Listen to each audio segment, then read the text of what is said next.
Bismillahirrahmanirrahim. Assalamualaikum warahmatullahi wabarakatuh.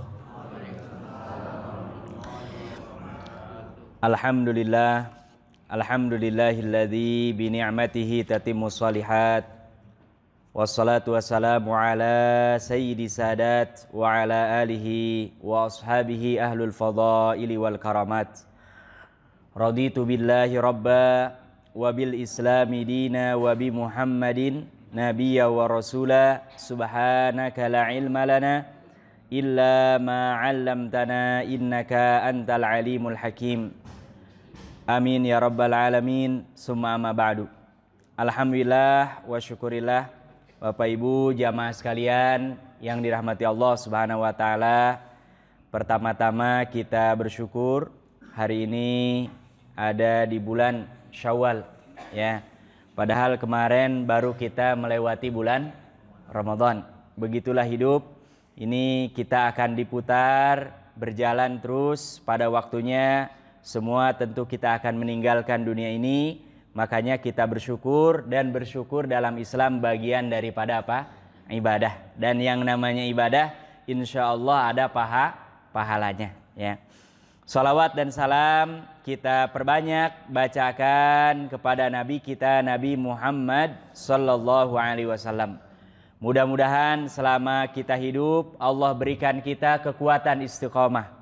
Pada waktunya kita semua wafat dalam keadaan husnul khatimah, dan selalu kita berharap mudah-mudahan mendapatkan syafaat dan dikumpulkan di surganya Allah Subhanahu wa taala. Amin ya rabbal alamin.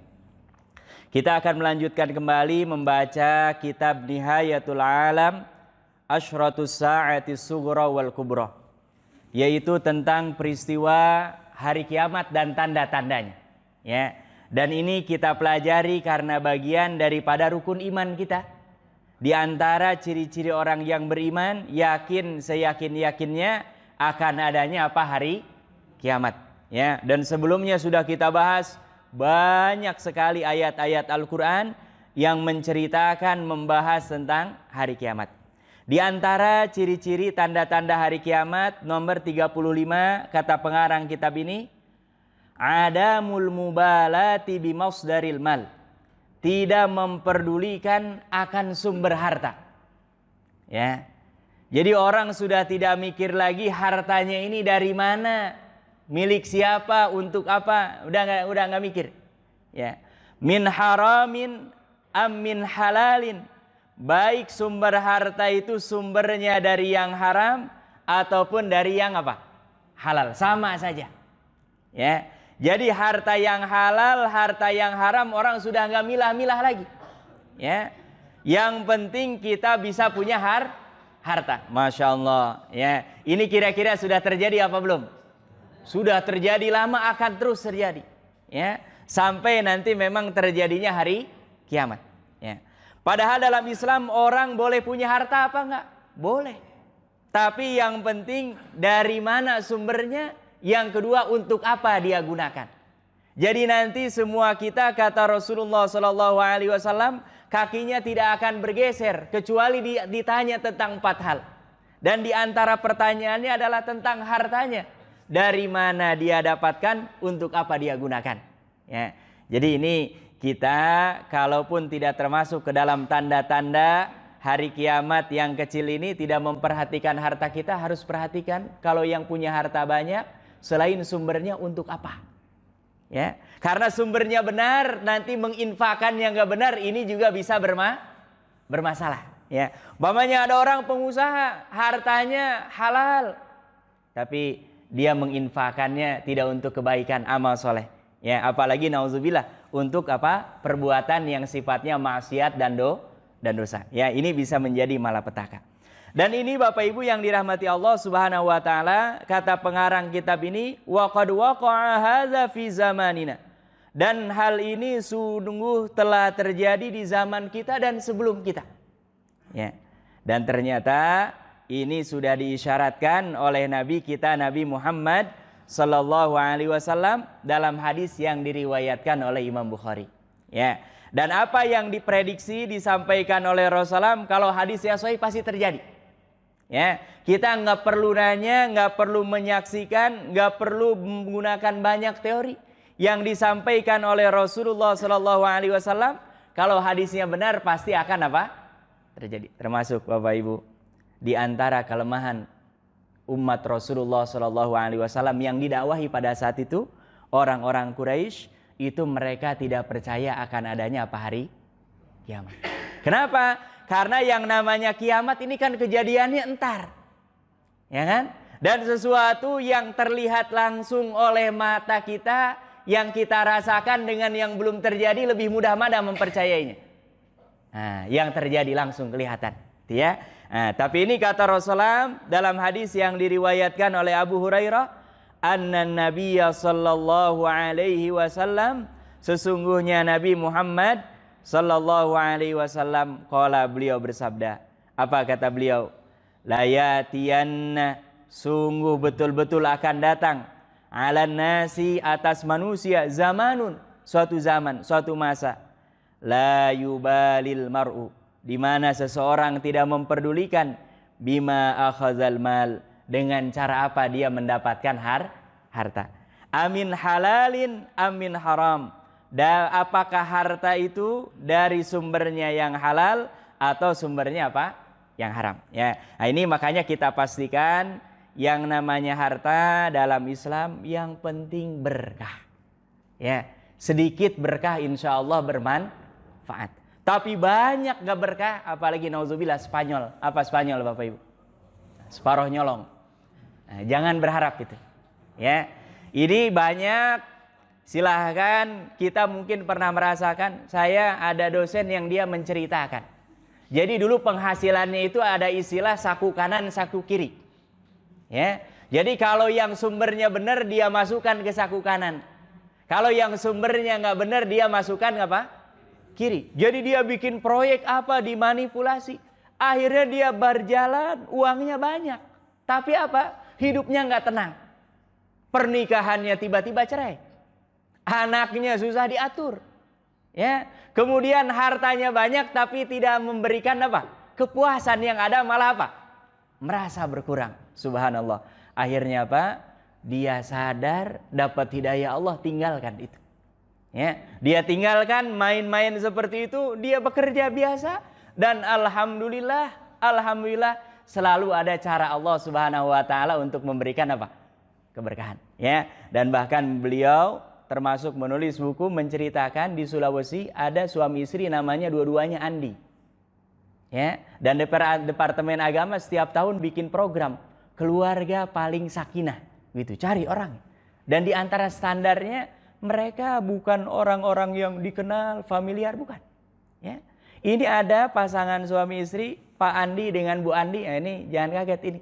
Kalau di Sulawesi, ya, Andi itu nama bisa laki-laki, bisa perempuan. Nah, sama dengan Nur, ya. Nur itu bisa laki-laki, bisa perempuan. Lihat belakangnya, gitu. Ya, ini pas kebetulan suami istri namanya Andi. Apa? Ini punya anak 7. Dan ibu ini dengan bapak ini hanya punya warung kecil di kampung. Tapi yang jadi penilaian para juri ini, subhanallah, ini kedua orang tua ini hidupnya sederhana, biasa-biasa saja. Anak-anaknya 7-7-nya 2 profesor, yang ke bawah-bawahnya paling rendah pendidikannya S2. Ya. Kalau dihitung pakai uang, gak mungkin orang punya warung kecil bisa membiayai apa? Anak sampai sekolahnya tinggi. Dan ada yang kuliahnya itu bahkan sampai kedokteran. Kedokteran itu sekali ujian bisa ratusan juta. Paling murah puluhan juta. Subhanallah. Ya. Ketika diwawancara, ternyata rahasianya apa? Kata dia, saya dulu pernah kerja, awalnya kita malah nggak punya warung. Kerja jagain warung orang. Kemudian ada suatu masa takdir Allah, dan takdir Allah itu selalu baik. Ya. Makanya kita nggak boleh mencela. Apa yang sudah terjadi pasti itu yang terbaik. Yang penting kita jangan menjerumuskan diri kita. Selama itu kita yakini kebaikan, kita kejar. Tapi kalau sudah dikejar ternyata takdirnya lain, itu pasti yang terbaik. Ya. Jadi dia kerja, dituduh mencuri uang milik yang punya warung. Subhanallah, akhirnya dia dikeluarkan.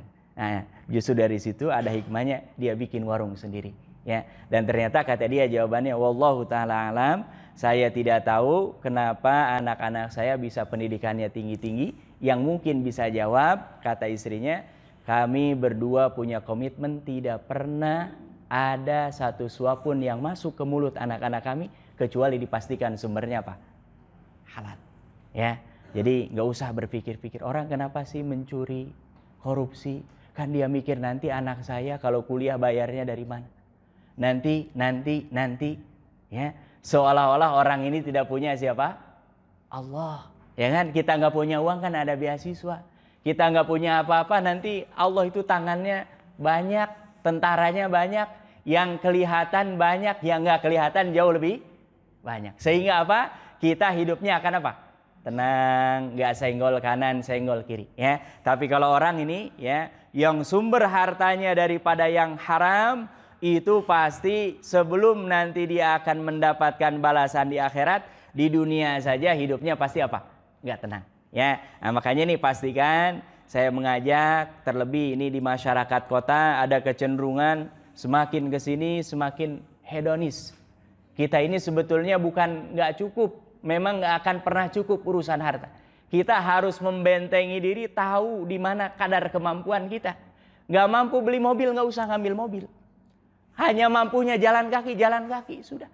Ya, karena yang namanya hidup ini kalau mengikuti keinginan tidak akan ada apa? Habisnya. Dan kalau tidak direm, tidak pakai agama, orang punya banyak kebutuhan sehingga nanti mencari sumber-sumber yang apa? Yang haram.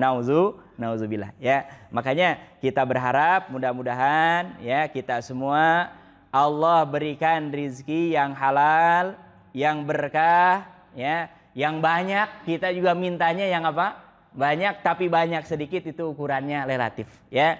Dan yakin bahwa orang yang hartanya banyak, penghasilannya banyak, pengeluarannya juga pasti banyak. Udah gitu aja, ya. Orang kalau hartanya banyak, pengeluarannya juga banyak. Bayi, Bapak Ibu kalau diperhatikan, dia kalau kebanyakan minum ASI gumoh apa enggak? Orang hartanya kebanyakan nggak ditransfer, nggak dibagi, nggak diberikan kepada yang berhaknya, itu pasti akan jadi musibah. Ya, nah, makanya mudah-mudahan yang Allah berikan harta yang banyak, hartanya berkah.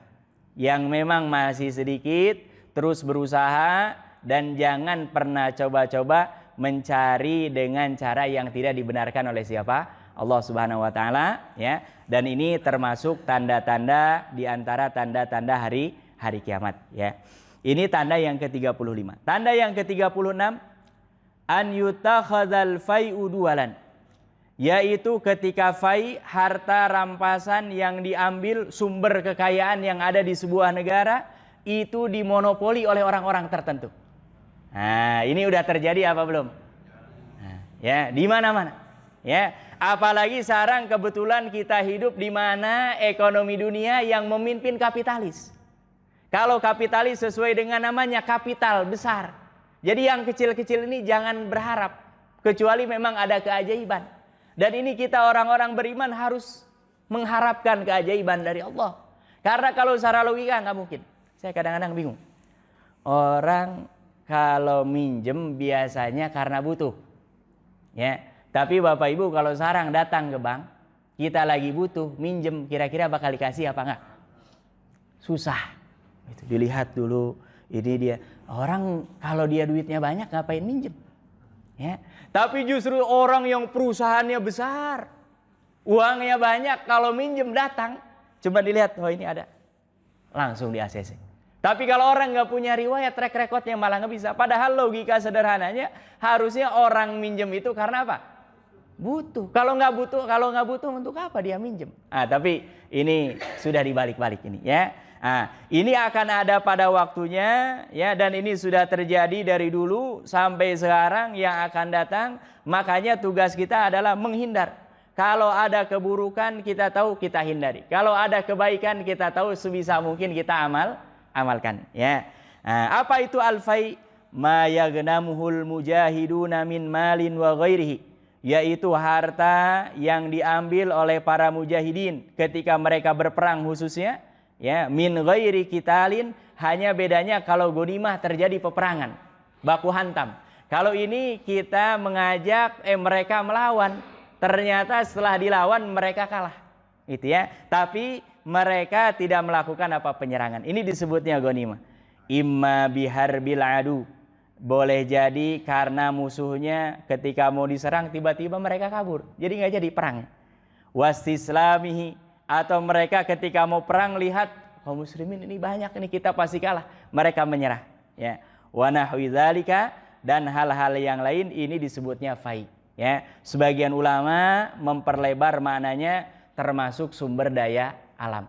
Ya, sumber daya alam. Karena apa? Sumber daya alam ini adalah murni dari Allah Subhanahu wa taala, bukan hasil usaha. Nah, ini harta-harta yang seperti ini ya, mereka bagi hanya kepada orang-orang tertentu. Masya Allah ya. Jadi ada yang dapat ini 1, 2, 3 termasuk di kita. Subhanallah. Hari ini ada orang yang kekayaannya sebanding dengan 10 juta, 20 juta. Bahkan ada yang katanya mendekati 100 juta orang. Jadi satu orang kekayaan dia kalau dihitung dengan 100 juta penduduknya yang lain, itu masih kekayaan dia. Masya Allah. Dari mana dapat yang seperti itu? Nah ini, dia kan kalau kerja butuh waktu berapa puluh tahun. Ya, nah, dia dari sumber-sumber yang seperti. Ketika hal ini terjadi, maka kita harus sudah betul-betul memperhatikan bahwa ini adalah tanda-tanda apa? Hari kiamat. Bisa dicegah? Nggak mungkin dicegah. Yang bisa kita lakukan apa? Kita sebisa mungkin jangan menjadi pelakunya. Yang seperti ini pasti akan ada dan akan terus terjadi sampai nanti terjadinya hari kiamat. Bahkan Bapak Ibu yang dirahmati Allah Subhanahu wa taala, jangankan di masa kita, di masa Rasulullah Shallallahu alaihi wasallam saja pernah kejadian. Jadi ada seseorang yang ikut perang.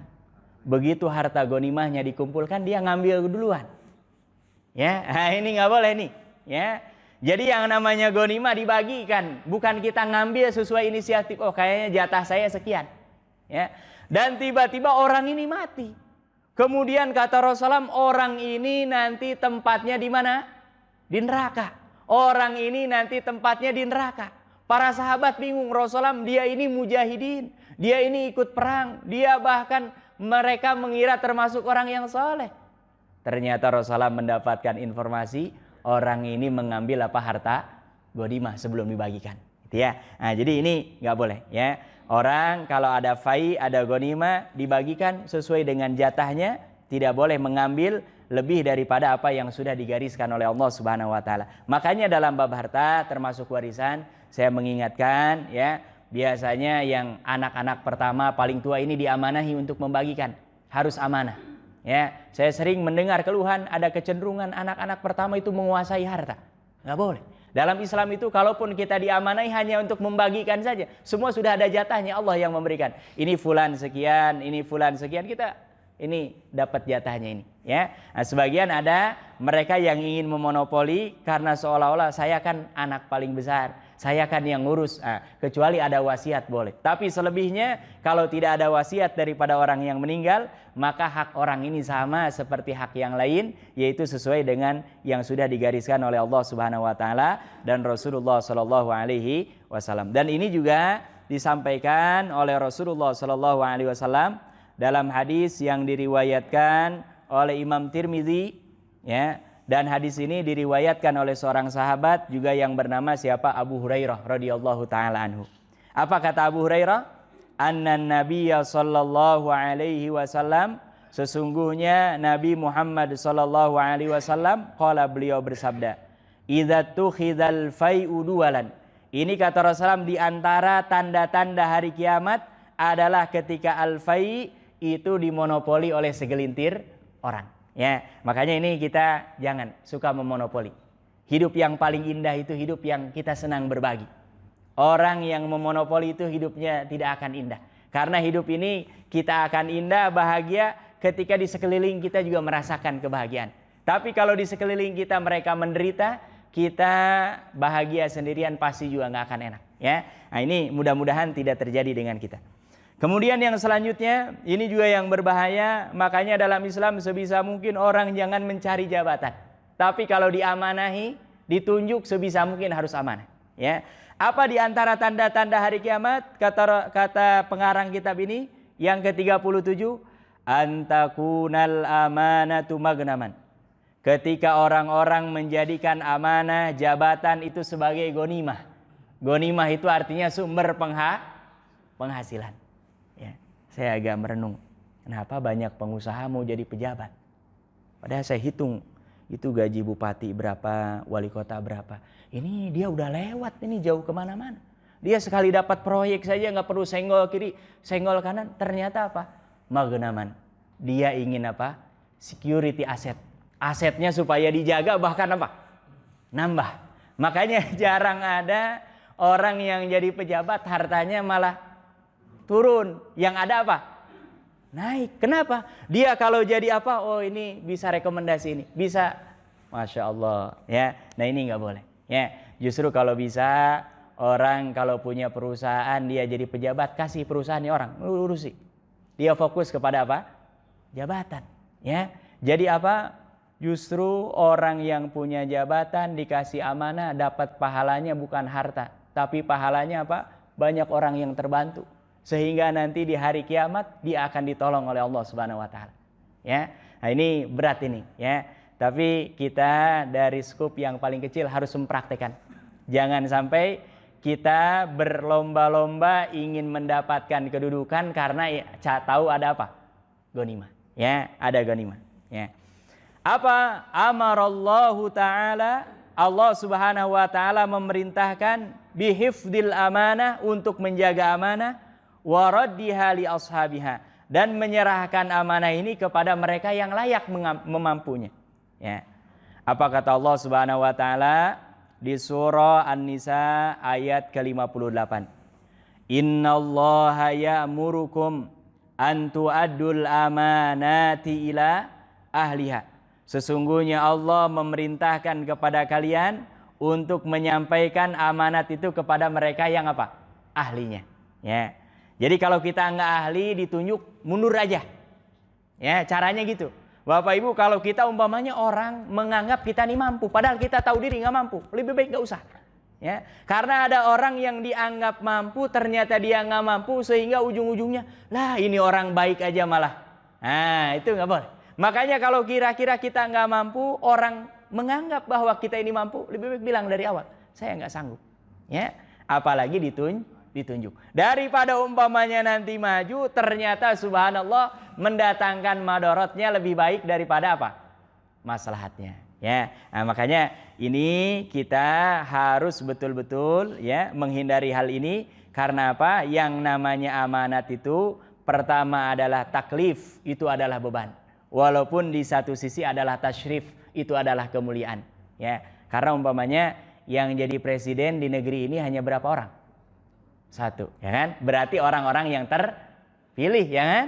Kalau umumnya orang kan sama semua, tapi yang jadi presiden satu. Itu di satu sisi tasyrif, kemuliaan itu. Tapi di satu sisi apa? Taklif, berat, beban.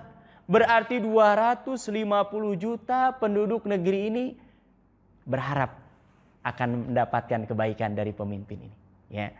Dan yang namanya memimpin, jangankan dalam skup yang besar, skup yang kecil saja kita sebagai kepala rumah tangga apa?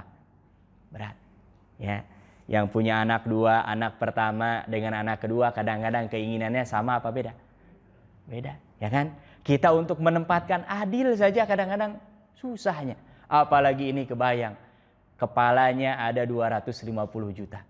Yang umpamanya RT, oh ini yang ini, ingin ini, yang ini. Nah ini berat, ya. Tapi ketika ini ditunaikan dengan baik, insya Allah bisa jadi ladang apa? Pahala. Dan ketika orang-orang berlomba-lomba ingin mendapatkan amanah jabatan, bukan menghindar, ya. Beda dengan generasi-generasi terbaik, diangkat itu malah nggak mau, ya. Kalau sekarang orang malah berlomba-lomba semua ingin diangkat sekalipun nggak layak. Bahkan bukan nggak layak, elok saja nggak. Orang kalau ditanya, oh ini lihat secara zohir saja, ini kayaknya nggak pas, gitu. Makanya di masa para sahabat generasi terbaik, termasuk di masa tabi'in, ada seorang namanya Abu Kilabah Al-Jarmi. Masya Allah, ya Bapak Ibu, ini ada seorang yang ilmunya tinggi, kemudian adabnya luar biasa, namanya Abu Kilabah. Abu Kilabah ini dia mau diangkat jadi qadhi. Kalau sekarang dia mungkin hakim MK atau Mahkamah Agung gitu ketuanya. Tapi dia takut tuh, takut. Kebayang itu memutuskan, dan yang diputuskan ini kaitannya dengan jumlah kaum muslimin pada saat itu. Ya, dia dicari-cari oleh khalifah, dia nggak ada, kabur. Kaburnya kemana? Ke gurun pasir. Dan ternyata orang ini Masya Allah dalam kisahnya Abu Kilabah Al-Jarmi ini tangannya putus. Dua-duanya. Kakinya juga nggak ada. Ketika didapati di gurun pasir di tenda, dia hanya membaca Rabbi auzi'ni an ashkura ni'mataka allati an'amta alayya wa faddaltani ala katsirin mimman khalaqta tafdila. Ya, ada seorang tentara namanya Abdullah, dia jalan-jalan. Dari jauh dia dengar, ini di tenda di gurun pasir kok ada suara seperti ini. Ya, bahkan dia doanya, ya Allah, berikan kepada saya kemampuan untuk selalu bersyukur atas kenikmatan yang telah Engkau berikan kepada saya. Dan bahkan Engkau memberikan keutamaan kepada saya melebihi makhluk-makhluk Allah yang lain. Kan penasaran kalau ada orang doanya seperti ini, ya kan? Begitu dibuka tendanya, kata tentara ini, ternyata ada seorang kakek-kakek yang nggak ada kakinya, nggak ada kedua tangannya, kemudian yang berfungsi daripada tubuhnya hanya yang dia dengar, yaitu suara apa? Doanya saja. Itu pun suaranya sudah apa? Sangat rendah. Ya. Ternyata ketika ditanya, kakek ini siapa? Tidak, saya sudah agak lama tinggal di sini. Sebelumnya ada anak saya. Kalau saya mau wudu, dia yang mengambilkan air. Kalau saya mau makan, mau minum, dia yang mengambilkan. Tapi sudah beberapa hari ini nggak tahu tuh, nggak ada, nggak balik-balik. Makanya saya sudah duduk saja berdoa. Kalau engkau mau berbaik hati, tolong carikan. Dan di gurun pasir ini yang hidup hanya saya dengan anak saya, karena memang jauh perbatasan yang tidak ada orang tinggal di situ. Ternyata Masya Allah, tentara ini jalan, begitu dilihat sekitar situ, didapati ada bangkai. Bangkai manusia yang sudah dimakan oleh apa? Binatang buas. Gitu. Dan kata kakek ini memang di sekitar ini yang hidup hanya dia dengan siapa? Anaknya. Oh, dia ini yang dimaksud oleh si kakek itu. Kebayang kita menyampaikan berita yang menyedihkan kepada seseorang yang juga dia kondisinya apa? Menyedihkan. Kira-kira gimana? Berat.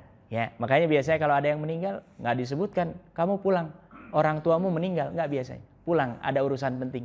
Sekarang juga. Dan biasanya orang sudah paham. Ya. Nah ini akhirnya sepanjang jalan dia mau pulang ke tenda, menyampaikan kepada kakek ini, dia ini gimana saya menyampaikan, orang sudah menderita, masa saya sampaikan kabar yang lebih menderita lagi. Ya. Padahal itu satu-satunya harta kekayaan siapa? Si kakek ini. Subhanallah. Akhirnya sampai ke tenda, dia ingat-ingat dengan kisah seorang nabi namanya siapa? Nabi Ayub alaihissalam. Ya. Sampaikan kepada kakek ini, kakek ingat ada seseorang namanya Ayub. Oh iya, Ayub yang nabi itu. Dia punya harta, tiba-tiba hartanya hilang semua. Punya anak, tiba-tiba mati semua. Punya istri beberapa, tiba-tiba minta cerai semua. Karena apa? Allah uji badannya ada penyakitnya. Jadi orang nggak mau dekat itu bau semua. Subhanallah. Ya, kata orang ini, kalau Nabi Ayub anaknya banyak, tiba-tiba semua diwafatkan oleh Allah. Mohon maaf. Ternyata anak kakek yang hanya satu-satunya, ya, saya lihat dan dapati sudah dimakan oleh binatang buas. Apa?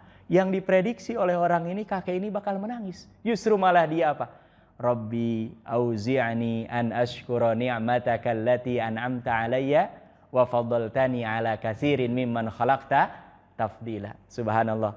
Ternyata ya, kakek ini tinggal di situ dan ternyata meninggal pada saat itu. Ya, selesai tidak jauh dari situ meninggal dan didapati, tapi dia bingung mau nguburkan gimana di gurun pasir. Ya, ternyata begitu itu datang pasukan, mereka begitu dilihat, lah ini Abu Kilabah Al-Jarmi, orang yang dicari-cari oleh khalifah, dia tidak mau kabur karena takut diangkat jadi apa? Jadi hakim, jadi qadhi.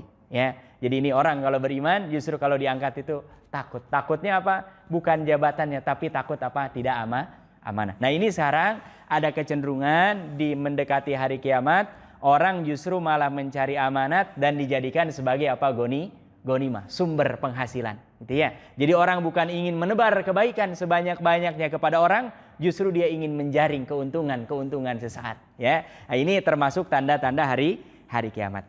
Kemudian yang ke-38, Nah ini kita nampaknya perlu mengoreksi, ya. Alla tatwiba nufusun nas, ketika manusia hatinya, jiwanya itu sudah tidak lagi ridho, sudah tidak lagi berdasarkan keikhlasan. Ya. Ketika apa? Bi ikhraji zakatihim, ketika mengeluarkan apa? Zakat. Kita kalau mengeluarkan zakat, ini khususnya kalau zakat fitrah, alhamdulillah orang ada kecenderungan bahkan di kampung-kampung sudah tidak ada masalah, ya. Tapi yang banyak mempermasalahkan, termasuk masih banyak yang ragu untuk mengeluarkan khususnya apa? Zakat mal. Ya, ini sudah diisyaratkan oleh Rasulullah bahwa nanti hari kiamat, mendekati hari kiamat, orang mengeluarkan zakat itu sudah terpaksa. Bukan karena apa? Panggilan, bahkan seolah-olah bahwa hal ini adalah kewajiban. Nggak ada dalam pikiran mereka.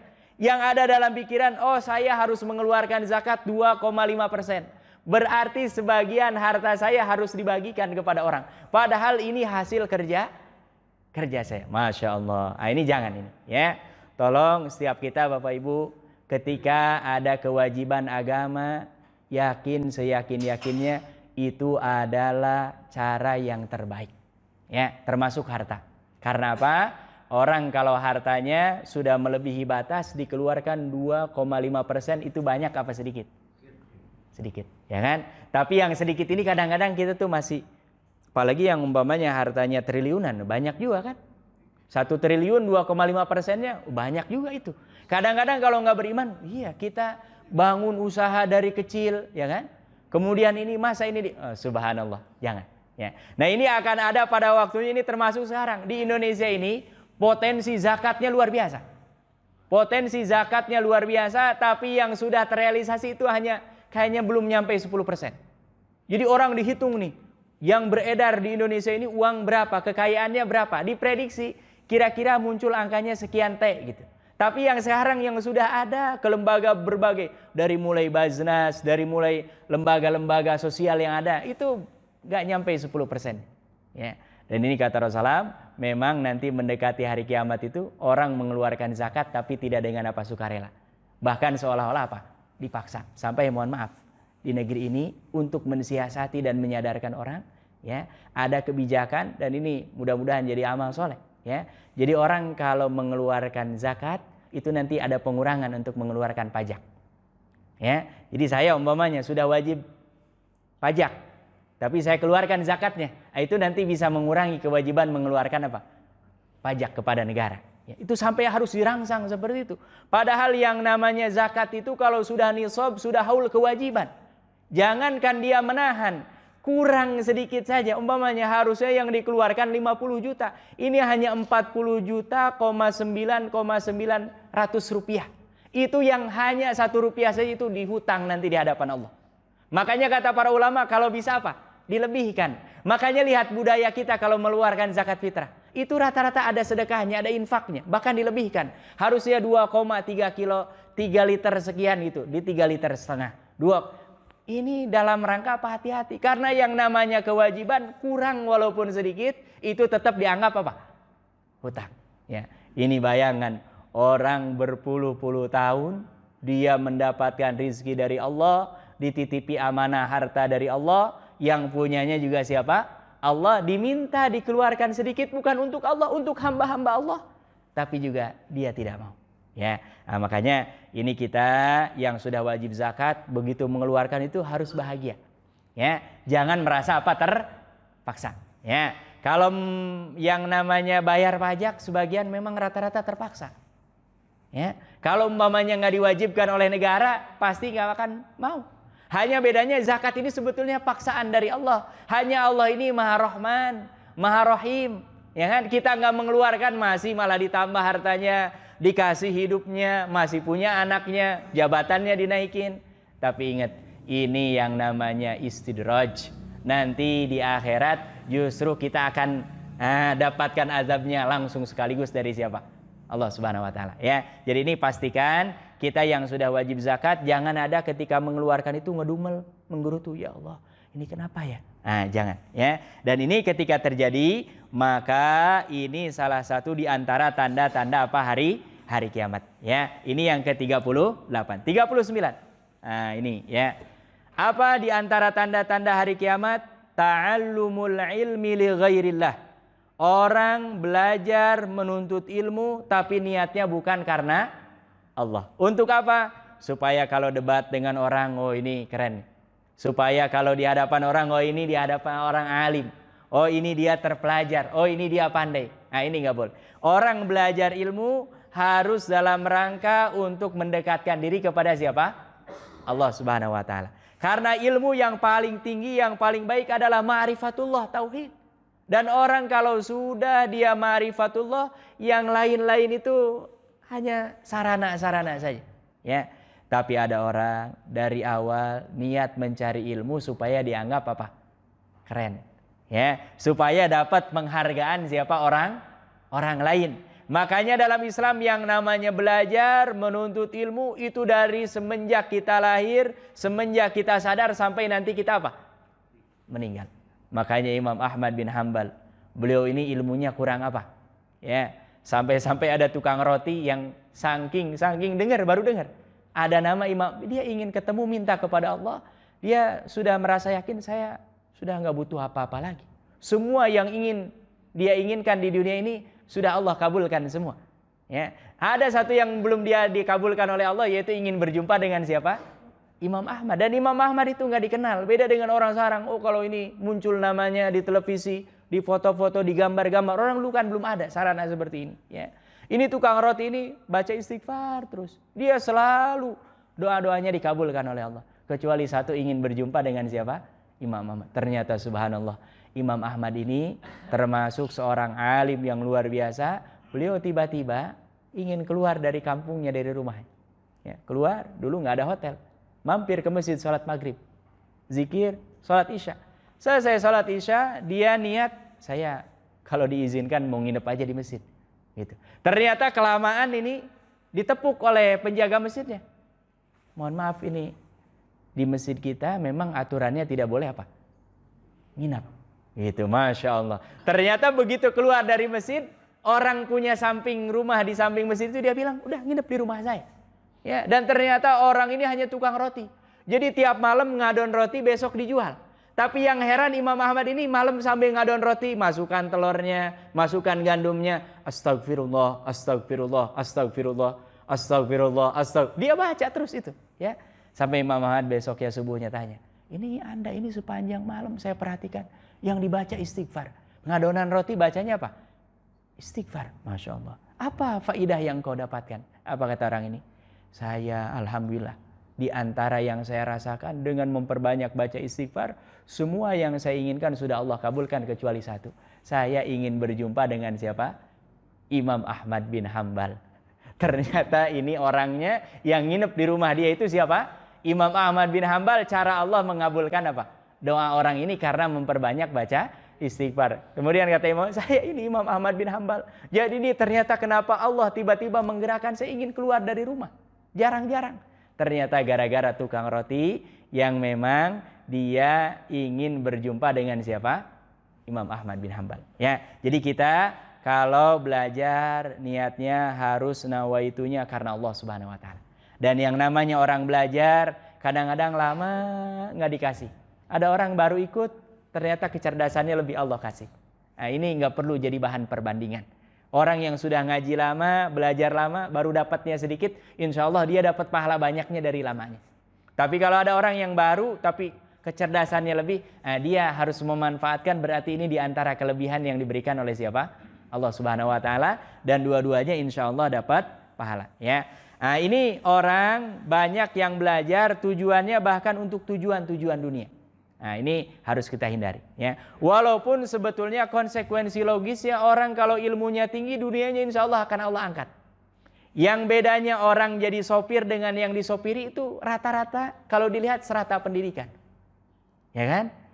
Makanya supir kan nggak mungkin lulusan S3, lulusan S2, ya kan? Biasanya apa? Nah, sekolah aja nggak selesai, ya kan? Nah, tapi kalau orang yang dia supiri, besar kemungkinannya ilmu. Ilmunya bisa ilmu bisnis, ilmu apa, yang penting ilmu. Makanya ilmu ini salah satu di antara yang Allah minta kepada Rasulullah supaya tambah. Jadi Bapak Ibu jangan minta nambah harta. Ya, Makanya kalau saya diajari dulu di pesantren, bukan doanya ingin jadi orang kaya. Ya Allah, jadikan saya orang yang banyak zakatnya. Jadi Bapak Ibu nih kalau bisa rubah nih, kalau sebenarnya nggak apa-apa minta kaya, ya kan? Tapi kalau bisa lebih baik ganti dengan doa minta supaya banyak apa? Zakatnya. Karena kalau orang yang banyak zakatnya kira-kira kaya apa enggak? Pasti kaya. Tapi orang kaya pasti zakat apa enggak? Nah, belum tentu gitu. Jadi diperhalus doanya tuh. Orang kalau sudah ilmunya tinggi kadang-kadang doa saja ada yang malu kalau minta tuh. Gitu udah dikasih banyak kok masih minta-minta juga. Tapi Allah ini maha subhanallah segala-galanya, justru malah kita kalau nggak minta Allah nggak senang. Gitu ya. Tapi ada sebagian orang tingkatan tertentu tuh malu kalau doanya vulgar. Ya Allah kaya akan saya. Nah, ini khawatir kita kaya nanti terjadi sesuatu yang tidak Allah inginkan. Tapi kalau kita ya Allah mudah-mudahan saya termasuk orang yang banyak zakatnya, ya kan? Pasti insya Allah termasuk orang kaya, ya. Nah ini kita minta kepada Allah, wa qur rabbi zidni ilma, ya. Kata para ulama tafsir, satu-satunya doa yang Allah mintakan ajarkan kepada Rasulullah untuk ditambah hanya minta ditambah ilmu.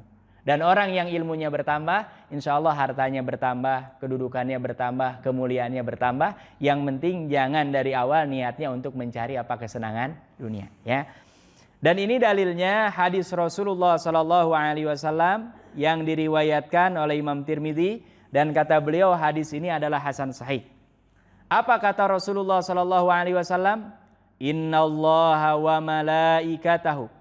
Sesungguhnya Allah dan para malaikat-malaikatnya wa ahlus samawat dan semua penghuni langit. Ya. Jadi ini jangan dikira di langit ini nggak ada penghuninya. Dari hadis ini berarti ada apa? Penghuninya. Hanya kemampuan kita untuk melihat. Nah ini yang terbatas. Ya. Wal ardi dan penghuni bumi hatta namlah sampai yang namanya semut fi juhriha di dalam lubangnya. Wa hatal hut dan termasuk apa hut? Ikan-ikan yang ada di lautan. Ya. Apa kata Rasulullah sallallahu alaihi wasallam? La yusalluna, mereka semua bersolawat. Jadi ini Bapak Ibu, setiap kali Ahad pagi, Sabtu pagi ada apa lagi pengajian ini? Ini kita nih didoakan oleh penduduk langit, penduduk bumi, ya, sampai semut yang ada di dalam lubang-lubang, sampai ikan-ikan yang ada di mana? Di lautan. Mereka semua kompak bersolawat. Bersolawat ini kata para ulama memohonkan kepada Allah supaya ditambah kebaikan. Makanya orang yang sering hadir di majelis ilmu yakin, hakul yakin, yang penting nawaitunya, niatnya ikhlas karena Allah. Kalau nggak bertambah ilmunya, insya Allah ilmu yang lain akan bertambah. Ya, minimal yang tadinya nggak sholat jadi apa? Sholat. Yang tadinya senang dengan keburukan, orang lama-lama keburukan itu bosan. Jangan dikira keburukan itu enak. Ya, tanya yang suka minum tuh. Ya, saya baru ketemu kemarin. Orang Jumatan, dia minumnya minta ampun. Karena kerja di perusahaan asing, yang bosnya itu semua ya tukang mabok semua. Gitu. Jadi Senin sampai Jumat dia nyari duit, Sabtu Minggu buang-buang duit. Cara buang duit yang paling gampang beli mabok gitu. Karena segelas kayak gini bisa puluhan juta katanya. Kalau yang anggur-anggur mahal, segelas kayak gini mahal. Setelah itu sempoyongan, duitnya habis, kerja lagi. Ya. Dia ternyata subhanallah dengan kehidupan seperti ini memang senang, tapi senangnya sebentar. Ya, lama kelamaan dia punya istri, punya anak, mikir, saya kok hidup kayak gini terus. Seolah-olah dunia ini hanya muternya gitu. Senin sampai Jumat kerja keras. Kemudian Sabtu Minggu dia buang-buang apa? Uang. Subhanallah. Akhirnya dia dapat hidayah Allah dan sampai kepada kesimpulan apa? Ternyata dengan dia hadir di majlis ilmu, itulah dia mendapatkan apa? Hidayah Allah Subhanahu wa taala. Minimal makanya ini kalau yang nggak bisa hadir di majlis ilmu khusus, wajib Allah wajibkan paksa kita hari Jumat, khususnya laki-laki. Ya, hari Jumat saja kita dapat, insya Allah itu ada pencerahan. Tapi kalau orang sepanjang bulan, sepanjang pekan nggak pernah hadir di majlis ilmu, kalau umpamanya dia baik, bisa jadi kebaikannya akan menyusut. Apalagi kalau sebelumnya buruk, nah jangan berharap bisa berjumpa dengan kebaikan. Tapi kalau yang hadir di majlis ilmu, ini subhanallah sampai para malaikat, semua penghuni langit, penghuni bumi, bahkan binatang-binatang yang kecil, mereka semuanya bersolawat, meminta akan ampun, meminta akan kebaikan kepada orang-orang yang sedang apa? Menuntut ilmu. Makanya orang yang menuntut ilmu adalah orang yang terbaik, ya. Makanya kita berdoa kepada Allah Subhanahu wa taala, mudah-mudahan ya kita semua punya semangat, giro, diberikan istiqomah oleh Allah untuk senantiasa semangat belajar, ya. Tapi diisyaratkan oleh Rasulullah, lanjutan daripada hadis yang tadi, di antara tanda-tanda hari kiamat, ya, wa tu'allamu li ghairiddin. Banyak orang yang menuntut ilmu tapi tujuannya bukan untuk Allah Subhanahu wa taala, supaya dia pandai berdebat, dianggap sebagai orang alim, dianggap orang yang lebih dan lain sebagainya. Padahal idealnya orang semakin tinggi ilmunya seperti ilmu padi. Semakin tinggi semakin merunduk, ya. Nah, ini mudah-mudahan kita semua diberikan hidayah oleh Allah Subhanahu wa taala. Ini masih banyak tanda-tanda yang lain. Insyaallah nanti kita lanjutkan di pertemuan-pertemuan yang akan datang. Mudah-mudahan yang sudah kita pelajari Allah kuatkan kita bisa mengamalkannya. Yang belum berat umpamanya sedikit-sedikit. Ya, karena apa? Yang namanya orang baru bangun tidur kan nggak bisa suluh hari. Orang yang umpamanya dulu pernah agak nggak kelewat sholat, nggak bisa tuh langsung, apalagi suruh sholat sunnah, minimal yang wajib dulu, ya. Belum bisa ke masjid, ya yang penting masih sholat dulu. Belum bisa baca Quran banyak, ya minimal dia masih baca hari itu, nggak ada yang kelewat, ya. Tapi kalau orang yang sudah bisa lari juga jangan jalan, sebisa mungkin lari, karena pada waktunya boleh jadi Allah uji kita sehat, Allah uji kita sakit, ya. Semangat Quran bisa baca nih, ternyata mulut kita nauzubillah sekarang ada penyakit stroke sampai ngomong aja nggak bisa. Kita ada keinginan, punya kemampuan, ternyata sudah lain. Ya, kita mau ke masjid, keinginan ada, niatan ada, jalannya udah nggak bisa. Itu ya. Makanya yang ada punya kemampuan bisa lari kencang. Ini ambil, ini sebanyak-banyaknya sehingga nanti ketika kita uzur mudah-mudahan sudah punya tabungan yang cukup. Ya, termasuk tabungan yang terpenting adalah tabungan kita untuk nanti ke negeri akhirat. Amin ya rabbal alamin. Ini karena sudah syuruk, ya, kita cukupkan. Mudah-mudahan menambah ilmu kita, menambah keimanan dan ketakwaan kita kepada Allah Subhanahu wa taala, dan yang paling penting mudah-mudahan kita semua wafat dalam keadaan husnul khatimah. Amin amin ya rabbal alamin. Alhamdulillahirabbil alamin. Subhanakallahumma wa bihamdika asyhadu an la ilaha illa anta astaghfiruka wa atubu ilaik. Assalamualaikum warahmatullahi wabarakatuh.